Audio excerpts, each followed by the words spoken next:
Welcome to Ashok GS classes. दोस्तों स्वागत है आप सभी का। यूपी पीसीएस 2020 के लिए सीरीज़ है हिस्ट्री के। जितने भी स्टेट पीसीएस के एग्ज़ाम हैं, जितने भी स्टेट पीसीएस हैं, सबके हिस्ट्री के क्वेश्चंस मैं एक साथ लेके आया हूँ। और ये पेपर यूपीएससी का 2015 का है, जो हिस्ट्री के सारे क्वेश्चन हैं इसके अंदर। आप प्ले लिस्ट में जाएंगे, आपको सारे क्वेश्चन मिल जाएंगे अशोक जीएस क्लासेज में। शुरू करते हैं इसको पेपर को। ये उन लोगों के लिए तो रामबाण वीडियो है जो लोग अभी नए तैयारी में उतरे, रणभूमि में उतरे हैं। पता चलेगा किस तरह के एग्ज़ाम में क्वेश्चन पूछे जाते हैं, किस तरह के एग्ज़ाम्स में मंशा होती है एक एग्जामिनर की जानने की, तो वो आपको जानने के विषय में मदद करेगी। और जो पुराने लोग हैं, जो तैयारी कर रहे हैं, जो उनका प्री है, उनके लिए वीडियो बड़ी ही मददगार साबित होगी रिवीजन वीडियो के रूप में, कि किस तरीके से वो अपना रिवीजन कर सकते हैं। ठीक है, चलिए वीडियो शुरू करते हैं। निम्नलिखित में से किसका संबंध गौतम बुद्ध के जीवन से था? तो सिंपल आंसर देखते हैं, 3 और 4, यानी कि कौशल और मगध के से गौतम बुद्ध का संबंध था। डिटेल देख लेते हैं इसकी। गौतम बुद्ध को बोध गया ज्ञान की प्राप्ति हुई, जो मगध महाजनपद 16 महाजनपद हुआ करते थे, वर्तमान बिहार राज्य में स्थित है। अपने जीवन का अधिकांश भाग कौशल की राजधानी श्रावस्ती, कौशल की राजधानी कौन सी थी? श्रावस्ती में व्यतीत किया। और कौशल राजा प्रसन्नजीत, क्वेश्चन पूछा हुआ है काफ़ी बार एग्जाम में, बुद्ध का भक्त व शिष्य था। बुद्ध के अवंती के शासक चंद प्रगोत, अवंती के शासक कौन थे? चंद प्रगोत अपने पुत्र महाकच्चन कच्चा फैज रासली को अन्य 7 साथियों के साथ बुद्ध को अवंती आमंत्रित करने के लिए भेजा। बुद्ध ने उन्हें धर्म का उपदेश दिया तथा अर्था प्राप्त करने के लिए प्रेरित भी किया। बुद्ध का सीधा संबंध गंधार से नहीं था। हालांकि गंधार क्षेत्र जो कि वर्तमान में है, पूछ लेगा, बताइए गंधार कहाँ पड़ता है? आज वर्तमान में पड़ता है। बौद्ध कला तथा स्थापत्य की पर्याप्त प्रगति हुई। चलिए क्वेश्चन नंबर 2। निम्नलिखित पर विचार कीजिए, बाबर के आने के फलस्वरूप क्या क्या हुआ? नीचे दिए गए कोड का प्रयोग सही उत्तर चुनिए। तो सही उत्तर कौन सा है? केवल बी, केवल 3, यानी कि इस क्षेत्र में तैमूरी यानी तिमुरिद राजवंश स्थापित हुआ। उपमहाद्वीप में बारूद की गोली प्राप्त हुई? नहीं। इस क्षेत्र में स्थापत्य में मेहराब गुम्बद बनाने की शुरुआत हुई? नहीं, पहले ही हो चुकी थी। चलिए डिटेल देख लेते हैं, इसकी पूरी डिटेल मिल जाएगा हमें। तो बाबर का पूरा नाम जहरुद्दीन बाबर था, जहरुद्दीन मोहम्मद बाबर था। तैमूर का वंशज था। जन्म 1483 में हुआ। कहाँ हुआ? काबुल अफगानिस्तान में हुआ। किसके समीप हुआ? फरगना के समीप हुआ। 1558 उसने भारत पर आक्रमण किया और उत्तर पश्चिम में किस पर आक्रमण किया? बांजोर और बहरा पर। इसके पश्चात 1519 में पेशावर पे किया। ऑर्डर पूछ लेगा, बाबर के आक्रमण बताइए। पेशावर पे किया, सुल्तानपुर पे किया, लाहौर पे किया, दीपलापुर में किया। निम्नलिखित में से किसमें बाबर ने आक्रमण नहीं किया? ये भी पूछा जा सकता है। परंतु इसके सबसे महत्वपूर्ण विजय 1526 में पानीपत के प्रथम युद्ध दिल्ली के सुल्तान इब्राहिम लोदी के खिलाफ थी। इस युद्ध में इब्राहिम लोदी की पराजय हुई, वह मारा गया। उसके साथ ही भारत में मुगल वंश तैमूरी वंश की स्थापना हो गई। हालांकि इस युद्ध में बाबर ने बारूद का पहले प्रयोग बड़े पैमाने पर किया था, लेकिन भारतीय महाद्वीप में इससे पहले भी उदाहरण मिलते हैं जो मैं, ठीक है, बहमनी सुल्तानों ने प्रयोग किया था। इससे पहले मेहराब गुम्बद का उपयोग भगवान मीनार का निर्माण सल्तनत काल से आरंभ हो गया था। चलिए नेक्स्ट क्वेश्चन। निम्नलिखित पर विचार कीजिए, मध्यकालीन भारतीय और वर्तमान संबंधित क्षेत्र कौन सा सुमेलित है? सही सुमेलित है, केवल बी, यानी कि केवल 2। दुर्गुर कहाँ पड़ता है? जम्मू कश्मीर में। नेक्स्ट क्वेश्चन, समझने वाला क्वेश्चन है। देखिए, किसने कृष्णा नदी की सहायक नदी के दक्षिण तट पर एक नई नगर की स्थापना की? आप यहीं से समझ जाओ, नई नगर की स्थापना की।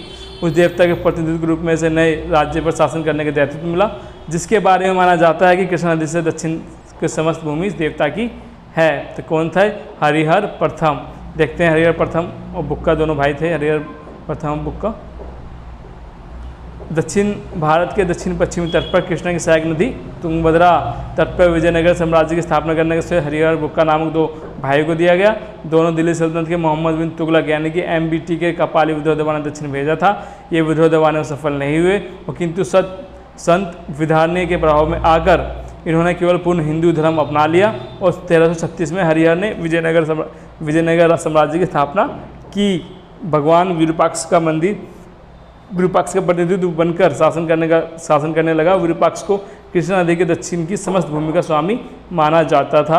हरिहर प्रथम के पश्चात 1356 में बुक्का प्रथम राजा बना। विजयनगर के सबसे प्रतापी राजा कृष्णदेव राय, ये किसने भी बोला था, बाबर ने भी अपनी जीवनी में जिक्र किया, इसका पूछा हुआ काफ़ी बार। और अमोघ वर्ष प्रथम राष्ट्रकूट शासक था जिसका प्रताप रूप देवगिरी का यादव वंशी शासक था, जिसने अलाउद्दीन खिलजी के सिपाही सलाहकार मालिक कफूर से पराजित किया था, और बल्लार तृतीय होयसल शासक था।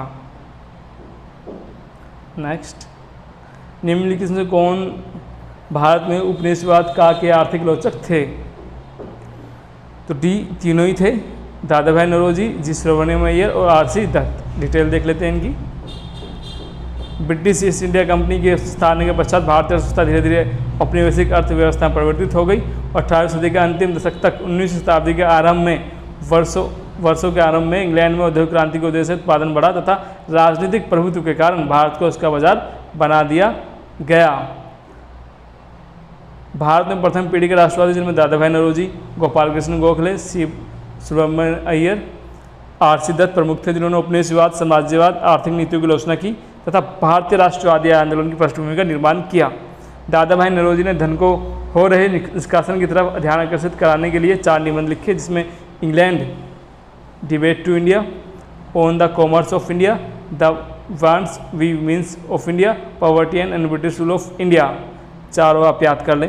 1867 में ही नौरोजी ने ब्रिटिश आर्थिक नीति की आलोचना प्रारंभ कर दी और आर.सी. दत्त ने भारत का आर्थिक इतिहास लिखकर धन निष्कासन के सिद्धांत की आलोचना की। 1897 में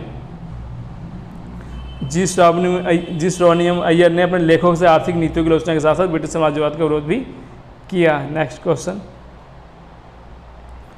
कांग्रेस सोशलिस्ट पार्टी के संदर्भ में निम्नलिखित कथनों पर विचार कीजिए, कौन सा इसमें सही है, कौन सा सही है बताना है। तो इनमें से कोई भी सही नहीं है, तो पढ़ने की जरूरत है नहीं इसके लिए। चलिए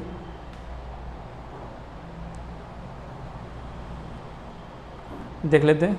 तो कांग्रेस सोशलिस्ट पार्टी की स्थापना उग्र और युवा कांग्रेस द्वारा की गई थी, जो सवर्ण अवज्ञा आंदोलन के दौरान मार्क्सवादी विचारधारा के संपर्क में आए थे। कांग्रेस सोशलिस्ट पार्टी कांग्रेस के अंदर ही लेफ्ट विंग समूह का प्रतिनिधित्व थी, जिसकी स्थापना 1934 में आचार्य नरेंद्र देव तथा जयप्रकाश नारायण ने की थी। कांग्रेस समाजवादी पश्चिमी मध्यमवर्ग से संबंधित थे। ये मार्क्सवादी विचारों, गांधी तथा पश्चिम के सामाजिक लोकतंत्र से प्रभावित थे। उन्होंने राज्य द्वारा प्रयोजित देश के आर्थिक जीवन को आर्थिक सिद्धांत के रूप में अपनाया और राज्य एक अधिकार का विदेशी व्यापार उत्पादन हेतु संगठित कोऑपरेटिव सोसाइटी, गैर संगठित आर्थिक जीवन के लिए ऋण आदि की वकालत की। काश्तकारों को भूमि पुनर्वितरण, काश्तकारों मजदूरों को ऋणों की माफी की वकालत की। क्वेश्चन नंबर नेक्स्ट, निम्नलिखित में किसने अप्रैल 1930 में नमक कानून तोड़ने के लिए तंजौर तट पर अभियान किया था? सी राजगोपालाचार्य। डिटेल देख लेते हैं। तो नमक सत्याग्रह 1930 में महात्मा गांधी के नेतृत्व में आरंभ हुआ था, सवर्ण आंदोलन के तहत ही किया गया था। इसके अंतर्गत महात्मा गांधी ने साबरमती से दांडी तक 240 मील की यात्रा 6 अप्रैल 1930 को समुद्र तट के पर एक मुट्ठी नमक हाथ से लेकर नमक कानून तोड़ा था। उसी समय नमक निर्माण पर केवल राज्य का एक अधिकार था। इस आंदोलन के तहत देश के विभिन्न भागों में नमक कानून तोड़ा गया। तंजौर, जो कि तमिलनाडु तट पर नमक कानून तोड़ने के लिए एक अभियान दक्षिण भारत के विख्यात कांग्रेस नेता चक्रवर्ती राजगोपालाचार्य ने किया। चक्रवर्ती राजगोपालाचार्य को इस आंदोलन के लिए गिरफ्तार कर जेल में डाल दिया गया और स्वतंत्रता प्रांत देश के प्रथम भारतीय गवर्नर जनरल बने। नेक्स्ट क्वेश्चन, निम्नलिखित कथनों पर विचार कीजिए और बताना कौन सा सही है। तो बस केवल 2 सही है।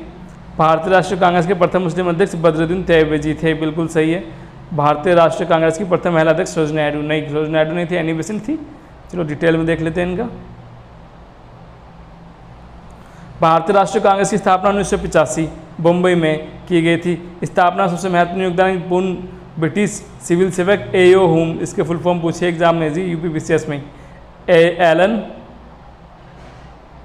ओक्टेन हुम, ठीक है, फुल फॉर्म इसकी हो जाएगी। नेक्स्ट देखते हैं। तो ए हुम ने की थी, जबकि प्रथम मुस्लिम अध्यक्ष बदरुद्दीन तैयबजी थे। कब बने थे? 1887 में। इस अधिवेशन मद्रास अब चेन्नई में हुआ था। भारतीय राष्ट्रीय कांग्रेस की प्रथम महिला अध्यक्ष एनी बेसेंट 1917 में कलकत्ता अधिवेशन में बनी। सरोजिनी नायडू 1925 में कांग्रेस के कानपुर अधिवेशन में बनी थी। चलिए नेक्स्ट देखते हैं। भारत सरकार अधिनियम 1919 निम्नलिखित में से किसके स्पष्ट रूप से प्रभावित किया गया? तो आंसर बी, केवल केंद्र या प्रांतीय सरकारों की अधिकारिता। द्वैध शासन लेके आए, बहुत हर बार एग्जाम में पूछा जाता है, यूपीएससी में, यूपीपीसीएस में। चलो देखते हैं इसको। मॉन्टेग्यू चैम्सफोर्ड 1919 को किस नाम से जाना जाता है? मॉन्टेग्यू चैम्सफोर्ड 1909 का बिरलो मोंटे। 1919 में एडविन मॉन्टेग्यू भारत सचिव थे, ये भी पूछा हुआ है। चैम्सफोर्ड वायसराय थे। संवैधानिक सुधारों को अपनी योजना को प्रस्तुत किया। इन सुधारों को मॉन्टेग्यू चैम्सफोर्ड सुधार के नाम से जाना जाता है, जो भारत सरकार अधिनियम 1919 के रूप में लागू। इसके मुख्य प्रावधान निम्नलिखित थे। पहला, प्रांतीय स्तर पर दोहरा शासन लागू करना। मैं आपको बता चुका हूँ, स्पष्ट रूप से केंद्रीय या प्रांतीय सरकार को अधिकारिता का वर्णन किया जाना। इस व्यवस्था के अंतर्गत प्रशासनिक विषय को दो समूह में विभाजित कर दिया गया, एक आरक्षित थे, एक हस्तांतरित थे। आरक्षित विषय पर गवर्नर का प्रत्यक्ष नियंत्रण था, जबकि हस्तांतरित विषय विधानमंडल के प्रति जिम्मेदार मंत्रियों के अंतर्गत थे। भारत सचिव की मंत्रिपरिषद 8 से 12 सदस्यों में से 3 भारतीय होने चाहिए। नेक्स्ट, कैबिनेट मिशन के संदर्भ में निम्नलिखित कौन सा कथन सही है? तो बताना कौन सा सही है।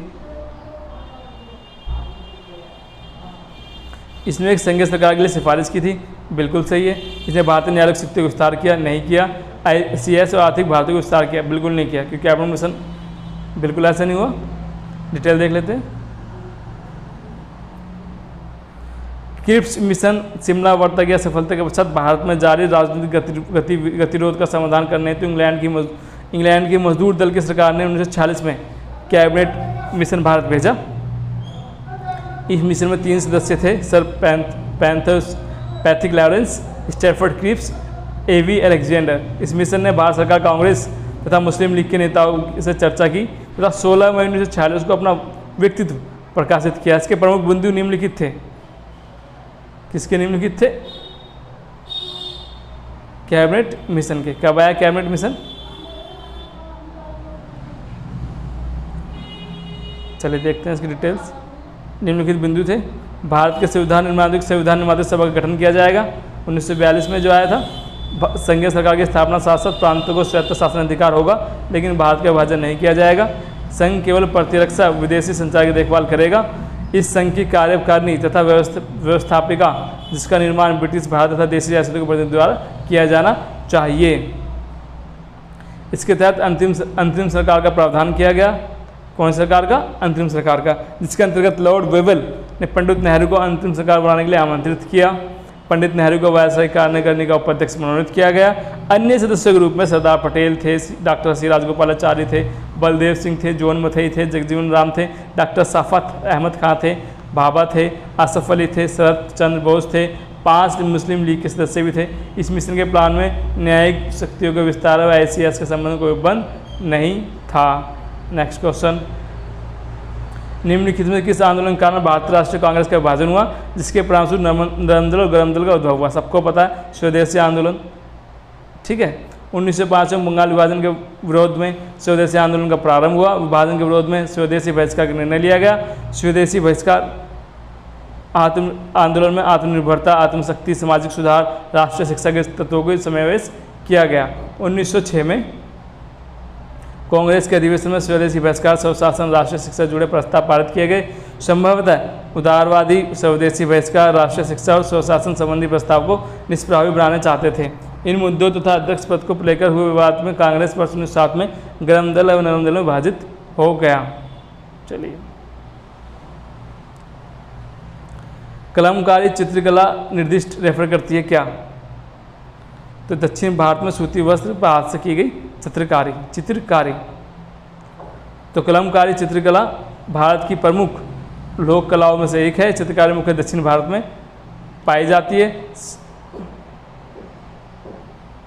और सूती वस्त्रों का प्रयोग किया जाता है। इसके अंतर्गत सर्वप्रथम वस्त्र को रात में भिगो कर रखा जाता है। छोड़ दीजिए, इतने मॉडर्न नहीं है अभी।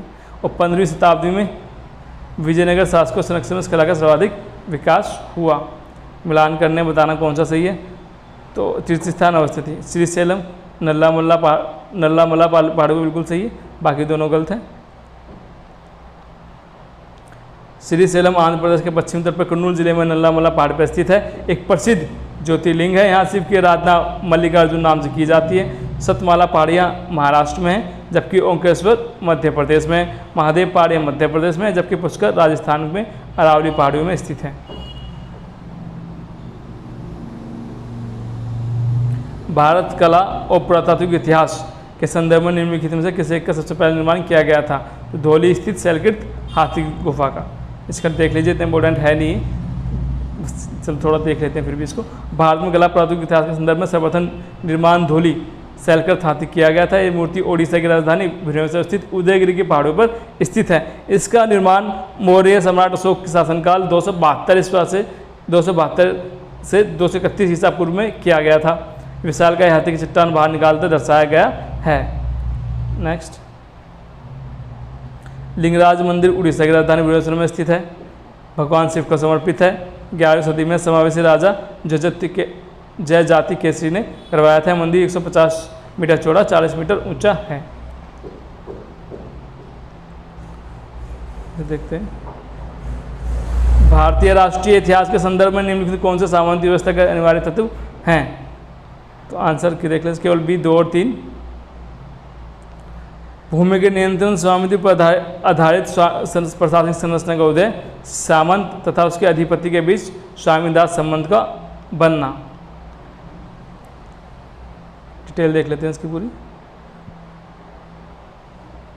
सामंतवादी व्यवस्था पूर्व मध्यकालीन शासन तंत्र की एक महत्वपूर्ण विशेषता। इसका उद्भव भूमिदान के उत्पन्न कारणों से हुआ। इसके अंतर्गत शक्तिशाली सम्राट अपने अधीनस्थ शासक को सामंत से कर लेता था। धीरे धीरे अधीनस्थ शासक मजबूत होते गए, राजा की स्थिति कमजोर होती गई। सामंती व्यवस्था प्राय बड़ी बड़ी भूमि दान में दी जाती थी, जिससे राज्य प्राप्त होने वाले करों का वसूलने का अधिकार भी दान में दे दिया जाता था और शासन के अधिकार हस्तांतरित कर दिए जाते थे। इससे भूमि के नियंत्रण तथा स्वामित्व आधारित प्रशासनिक संरचना का उदय हुआ। भारतीय सामंत व्यवस्था राजा या अधिपति तथा उसके सामंत के बीच स्वामी तथा स्वामी भक्त दास का संबंध बना। चलिए, क्वेश्चन सारे हो गए। यूपीएससी 2015 का 16 पेपर है हिस्ट्री का। आप पूरी हिस्ट्री की वीडियो देखिए। अगर आपको वीडियो अच्छी लगे तो आप चैनल सब्सक्राइब कीजिए, लाइक कीजिए, शेयर कीजिए। थैंक यू सो मच, आपने मुझे सुना।